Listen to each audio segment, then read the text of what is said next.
तुमने आज मेरी माँ के साथ इतनी बदतमीजी की। उन्होंने बस तुमसे रोटी बनाने के लिए ही तो कहा था और तुमने उनकी चोटी खींच ली। बस अब बहुत हुआ, तुम निकल जाओ मेरे घर से। मुझे ऐसी सुंदर और पूरे दिन लाली लिपस्टिक लगाने वाली पत्नी नहीं चाहिए। मुझे माफ कर दो माँ, मैं इसके रूप पर मोहित हो गया था। हाँ बेटा, ऐसी लड़की से तो 100 गुना सांवली लड़की अच्छी है जो अपने घर को संभाल सके। आज की कहानी है 2 ऐसी बहनों की जिनमें से एक का नाम पूर्णिमा था और एक का अमावस। अपने नाम की तरह इनके स्वभाव भी बिल्कुल विपरीत थे। जहाँ एक तरफ अमावस स्वभाव से बहुत ही सीधी सादी और समझदार थी, वहीं दूसरी तरफ पूर्णिमा हर किसी का मजाक बनाने वाली और उग्र स्वभाव की थी। हाँ, मैं सच में कितनी खूबसूरत हूँ, लेकिन मैंने कभी भी अपने आप पर गुरूर नहीं किया। मुझे देखकर तो चांद भी शर्मा जाता है। अरे ये मेरी बहन कहाँ रह गई? अमावस, अमावस, अरे कहाँ मर गई? तभी अमावस भागती हुई आती है। हाँ पूर्णिमा, तुमने मुझे याद किया? याद को तो तुम ऐसे कह रही हो जैसे तुम बड़ी ही खूबसूरत हो, जो तुम्हारा दीदार करने के लिए मैं तुम्हें याद करूंगी। तुम हमेशा मुझसे ऐसे क्यों बात करती हो पूर्णिमा? मैं तुम्हारी बड़ी बहन हूँ। हो, शक्ल देखी आईने में कभी अपनी? बड़ी आई बड़ी बहन बनने। उस चंदन के लेप का क्या हुआ जो मैंने तुमको बनाने को कहा था? कितनी देर हो गई? हाँ बहन, वही बना रही थी मैं तुम्हारे लिए, लेकिन माँ ने कुछ और काम बता दिया तो मैं उसमें व्यस्त हो गई। अरे मैं बहुत अच्छे से तुमको जानती हूँ, तुम मेरे रूप से जलती हो। तुम ही नहीं चाहती हो कि मैं तुमसे ज्यादा खूबसूरत दिखूं। ऐसी कोई भी बात नहीं है बहन, मैं तुझे अपनी जान से भी ज्यादा प्यार करती हूँ और तुम पता नहीं क्यों मुझसे ऐसे भाव रखती हो। हाँ, जाओ जाओ और जल्दी से चंदन का लेप बना कर लाओ, मुझे अपने रंग रूप को संवारना है। ठीक है बहन। इतना कहकर अमावस रसोई में आकर पूर्णिमा के लिए लेप बनाने लगती है और खूब जोर जोर से रोती है। उसकी आवाज सुनकर उसकी माँ आती है। क्या हुआ बेटी, तुम रो क्यों रही हो? माँ पता नहीं क्यों पूर्णिमा मुझे हमेशा ही इतना भला बुरा कहती है। अब अगर वो रूप सौंदर्य की मालकिन है तो इसमें मेरा क्या ही दोष है? आप ही बताओ ना माँ, आपने मुझे क्यों काला पैदा किया? माँ मुझे कोई भी प्यार नहीं करता। माँ अमावस को गले से लगा लेती है। बेटी, अमावस, हर माँ बाप के लिए उसके सब बच्चे बराबर ही हैं और खूबसूरत होते हैं, फिर वो चाहे काले हो, सुंदर हो या गोरे हो या कोरू। तुम बिल्कुल भी फिक्र ना करो बेटी, मैं हर कदम पर तुम्हारे साथ हूँ। माँ तुम भी ना मेरा साथ एक दिन छोड़ दोगी ना? मुझ जैसी काली और बदसूरत लड़की से कौन शादी करना चाहेगा? मैंने तो सोच लिया है माँ, मैं गांव के बच्चों को पढ़ाकर अपना जीवन यूं ही बिता लूंगी। पिताजी, मैंने आपसे कितनी बार कहा है कि मेरा बिस्तर इस अमावस के बिस्तर से दूर बनवा दीजिए। मुझे तो डर लगता है कि कहीं अगर ये मेरे पास मुझसे चिपक कर सो गई तो कहीं मेरा सुंदर रूप कहीं इसकी जगह इसी की तरह काला न पड़ जाए। पता नहीं भगवान ने मुझे इतनी काली बहन क्यों दे दी है। बहन, तुम हमेशा इतना कड़वा क्यों बोलती हो? मैं तुमसे कितना अधिक प्रेम करती हूँ, लेकिन तुम हमेशा ही मुझे घृणा की दृष्टि से देखती हो। और नहीं तो क्या करूँ, तेरी आरती उतारूं? और हाँ, घृणा शब्द सुनकर मुझे याद आया, माँ कितनी बार कहा है कि हम दोनों के एक जैसे कपड़े मत लाया करो। मैं जब अपने जैसे कपड़े को इसके ऊपर देखती हूँ तो फिर मुझे अपने कपड़ों से भी घिन आने लगती है। कहाँ वही सूट जब मैं पहनती हूँ तो कितना सुंदर लगता है, और जब ये काली कलूटी वही पहनती है तो पूर्णिमा, तुम्हें अपनी बहन से ऐसे बात नहीं करना चाहिए। काला गोरा तो ईश्वर की देन है, इस पर कभी भी गुरूर नहीं करना चाहिए। हाँ ठीक है माँ, अब तुम भी ज्ञान देने मत बैठ जाना। मुझे सोने दो, कल मुझे सुबह अपनी सहेलियों के साथ बाग में खेलने जाना है। बहन, मैं भी चलूंगी तेरे साथ खेलने, मुझे भी बाग में खेलना बहुत अच्छा लगता है। लेकिन मुझे तुम्हें अपने साथ लेकर जाना बिल्कुल भी अच्छा नहीं लगता। हाँ। अमावस उदास हो जाती है और अपने बिस्तर पर आकर लेट जाती है। भगवान जी, आपने मुझे इतना कुरूप क्यों बनाया? क्या मेरी जिंदगी में कभी कोई खुशियाँ नहीं आएंगी? अगर मैं काली हूँ तो इसमें मेरा क्या कसूर है? इसी तरह रोते रोते अमावस सो जाती है। सोहनलाल, ओ सोहनलाल, अरे कहाँ हो तुम? जरा बाहर निकलो, मुझे तुमसे कुछ बात करनी है। हाँ जी, कौन है? मैं आता हूँ। इतना कहकर सोहनलाल बाहर आता है। हाँ सेठ जी, बताइए, आज हो भाग्य हमारे, क्या आप हमारे घर पधारे? हाँ सोहनलाल, मैं एक जरूरी काम के लिए तुम्हारे पास आया हूँ। हाँ हाँ, कहिए। वो मैं तुम्हारी छोटी बेटी का हाथ अपने भांजे के लिए मांगने आया हूँ। मेरा भांजा शहर में रहता है। उसने अभी कुछ दिन पहले तुम्हारी बेटी पूर्णिमा को बाग में खेलते हुए देखा होगा, तो वो उसे पसंद करने लगा है। लेकिन सेठ जी, आप तो भली भांति जानते हैं कि मेरी 2 बेटियां हैं। मैं पहले अपनी बड़ी बेटी की शादी करूंगा, उसके बाद ही छोटी बेटी का विवाह संभव है। देखो सोहनलाल, तुम्हारी छोटी बेटी के विवाह के लिए तो मैं खुद ही हाथ मांगने आया हूँ, लेकिन बड़ी बेटी के विवाह के संबंध में कोई गारंटी नहीं दे सकता, क्योंकि तुम खुद ही तो जानते हो उसका विवाह कभी होगा भी या नहीं, ये कोई निश्चित नहीं है। अरे ऐसा मत कहिए सेठ जी। अरे जो सही है वो सटीक है, मैं हमेशा वही कहने में विश्वास करता हूँ। लेकिन फिर भी मैं तुम्हें समय देता हूँ कि तुम अपनी पत्नी से वार्तालाप करके मुझे अपना निर्णय 2 दिनों में सुना देना। और हाँ, जाते जाते एक बात और कहना चाहता हूँ कि ऐसा रिश्ता तुम्हें चिराग लेकर ढूंढने से भी नहीं मिलेगा। ठीक है सेठ जी। इतना कहकर सेठ वहाँ से चला जाता है और सोहनलाल अपने घर के अंदर जाकर अपनी पत्नी शांति से सेठ जी के द्वारा बताए हुए रिश्ते के बारे में बात करता है। अरे शांति, अभी बाहर सेठ धर्मचंद आए थे। वो हमारी बेटी पूर्णिमा का हाथ अपने भांजे के लिए मांगने आए थे। अच्छा, फिर आपने क्या कहा? अरे शांति, मैंने उन्हें ये कहकर मना कर दिया कि हमें तो पहले अपनी बड़ी बेटी अमावस का ब्याह करना है, उसके बाद ही तो हम छोटी बेटी के विवाह के बारे में विचार करेंगे। हाँ जी, आपने बिल्कुल ठीक कहा। हम पहले अमावस की ही शादी करेंगे। दुनिया की जो रीत है हम उसी को तो निभाएंगे। पहले बड़ी बेटी का विवाह होगा, फिर उसी के बाद छोटी बेटी की बारी आएगी। सोहनलाल और शांति के बीच हो रही इस बातचीत को पूर्णिमा सुन लेती है और वो सुनकर तुरंत भागती हुई आती है। क्या कहा पिताजी? मेरे लिए शहर से रिश्ता आया है और आप उसको ठुकरा रहे हैं? मैं ऐसे कतई नहीं होने दूंगी पिताजी। मैं इस रिश्ते के लिए बेशक पूरी तरह से तैयार हूँ। लेकिन बेटा, अभी तुझसे पहले तेरी बड़ी बहन की शादी होनी बाकी है, वो भी तो शादी के लिए बैठी है। क्या माँ, अभी आपको लगता है कि मेरी उस अमावस काली रात जैसी बहन की शादी कभी होगी भी? मान कर चलो, अगर उसकी शादी हुई भी तो कहीं उसके लिए इतना काला लड़का ढूंढते ढूंढते मेरी ये खूबसूरत काया बूढ़ी ना हो जाए। नहीं नहीं, ऐसा नहीं है बेटा, उसके लिए भी तो कोई ना कोई बना ही होगा जो उसे ब्याह कर ले जाएगा। आप लोग कुछ भी सोचे, लेकिन मैं अमावस के लिए अपनी जवानी को यूं ही नहीं जाने दूंगी। माँ, मैं उस लड़के से शादी करना चाहती हूँ। लेकिन बेटी, ये क्या उचित होगा? गांव वाले क्या कहेंगे? हाँ, वो इस बात पर भी सवाल उठाएंगे कि कहीं अमावस में कोई कमी तो नहीं है, इसलिए छोटी बहन की शादी पहले कर रहे हैं। मैं उचित अनुचित कुछ भी नहीं जानती हूँ। तभी अमावस भी गांव के बच्चों को पढ़ाकर घर में प्रवेश करती है। क्या हुआ माँ, पिताजी और मेरी बहन क्या बातें कर रहे हैं? सुन अमावस, मैं तेरे लिए इंतजार नहीं कर सकती। तू आज ही कह दे, जिससे मेरा रिश्ता होने में कोई दिक्कत नहीं आए।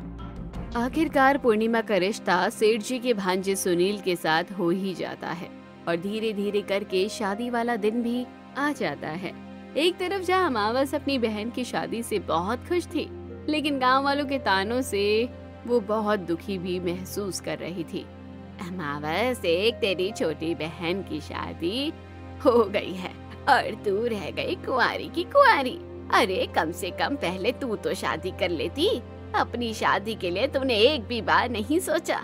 अब पता है तुझे तेरी शादी में कितनी दिक्कत आएगी। हाँ विमला बहन, तुम बिल्कुल सही कह रही हो। अब तो शांति बहन अमावस की शादी का ख्याल भी भूल जाए। एक बार अगर छोटी बहन की शादी हो गई तो बड़ी को कौन ही पूछता है। अगर मेरी शादी भी नहीं होगी तो मुझे इसमें कोई दिक्कत नहीं है, लेकिन मेरी छोटी बहन की शादी एक बहुत पैसे वाले घर में हो रही है, इससे बड़ी खुशी क्या है। इससे मैं बहुत खुश हूँ। इतना कहकर अमावस वहाँ से चली जाती है और कमरे के अंदर जाकर खूब जोर जोर से रोती है। पता नहीं मेरे किन कर्मों का फल मुझे अपने इस जन्म में भोगना पड़ रहा है, लेकिन मैं किसी के साथ बुरा नहीं करूंगी, ना ही किसी का बुरा सोचूंगी। मेरे साथ अगर अच्छा हो रहा होगा तो अपने आप ही हो जाएगा। समय बीत जाता है। इधर अमावस हर रोज अपनी माँ का हाथ बटाने के बाद गांव के गरीब बच्चों को पढ़ाने जाती है, जिससे गांव में अमावस की प्रशंसा हो रही थी। इसी बीच गांव के सरकारी स्कूल में एक शिक्षक पढ़ाने आते हैं जिनका नाम विनोद था। वो कई बार शाम के समय जब घूमने निकलते तो अमावस को पढ़ाता हुआ देखते हैं। फिर एक दिन, काकी, ये लड़की कौन है जो हर रोज गांव के बच्चों को पढ़ाती है? बेटा, ये गांव के ही सोहन लाल भाई साहब की लड़की है। पढ़ने में बड़ी होशियार है, लेकिन गरीबी के चलते आगे पढ़ लिख नहीं पाई। फिर ऊपर से इतनी बदसूरत भी है कि कुछ ना पूछो। खूबसूरत? लेकिन ऐसे क्यों कर रही हो काकी? रूप सौंदर्य तो ऊपर वाले की देन है। हाँ, ये बात तो तुम्हारी ठीक है बेटा, लेकिन इस अभागन से कोई भी शादी करने को तैयार ही नहीं है। इसकी छोटी बहन की शादी हो चुकी है और ये बेचारी अभी तक कुंवारी है। अच्छा काकी, ऐसी बात है। चलिए अब मैं चलता हूँ। विनोद हर रोज वहाँ से गुजरता। अब उसे अमावस को देखना अच्छा लगने लगा था। उधर पूर्णिमा अपने ससुराल में बड़े बड़े गहनों को पहनकर रोज बड़ा दिखने की कोशिश करती। अरे वाह, ये तो कितने बड़े बड़े हार हैं। मैंने तो सपने में भी नहीं सोचा था कि मुझे इतने बड़े घर में रहने को मिलेगा और इतने बड़े बड़े हार पहनने को मिलेंगे। मैं सुंदर जो ठहरी, बस सब उसी का कमाल है। एक तरफ मेरी बहन अमावस, उसकी तो शादी भी होने से न रही। अपनी अच्छे काम के बलबूते पर विनोद को अब हेडमास्टर से प्रिंसिपल बना दिया जाता है और अब उसकी तनख्वाह भी दोगुनी करती जाती है। इसके लिए वो एक दिन गांव वालों के लिए भंडारा करवाता है और जिसका निमंत्रण गांव के हर एक घर में जाता है। अरे ओ शांति, शांति, तो तुम अभी तक तैयार नहीं हुई? तुम्हें चलना नहीं है क्या? तुम कहाँ जाने की बात कर रहे हो कमला बहन? अरे अपने गांव के स्कूल में एक विनोद मास्टर जी आए हैं।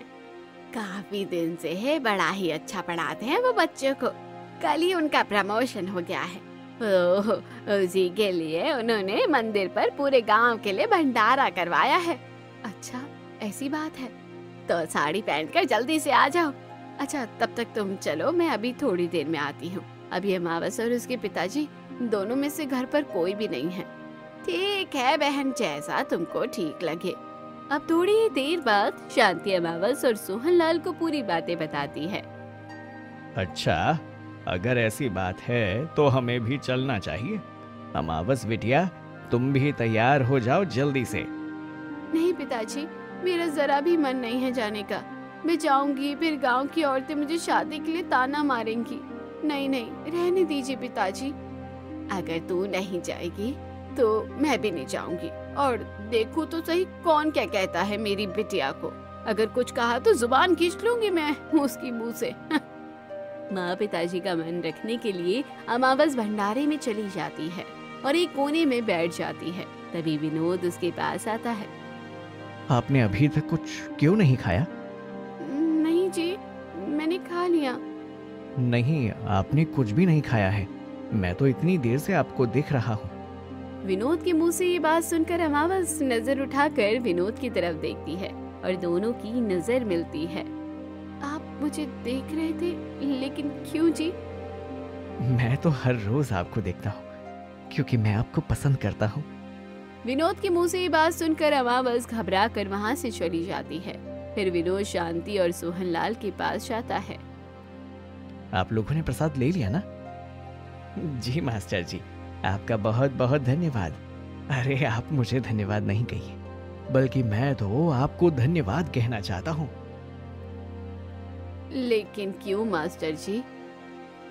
अरे पहले आप मुझे ये मास्टर जी कहना बंद कर दीजिए। मैं आपके बेटे जैसा हूँ। ये तो आपके माता पिता के दिए हुए संस्कार हैं बेटा, वरना कहाँ आप इतने पढ़े लिखे और ऊंचे पद पर, और कहाँ हम गांव के अनपढ़ लोग। अच्छा, अब बेटा कहा ही है तो कभी भी किसी चीज की जरूरत हो तो बेहिचक कभी भी आ जाना। जी बिल्कुल। इधर पूर्णिमा अपने पति सुनील से कहती है, सुनील जी, मेरे पास छोटे बड़े सब हार हैं और शादी के बाद तुमने मुझे 20 तोला सोना और दिलाया है, लेकिन मेरे पास सोने की तगड़ी नहीं है, मुझे वो भी चाहिए।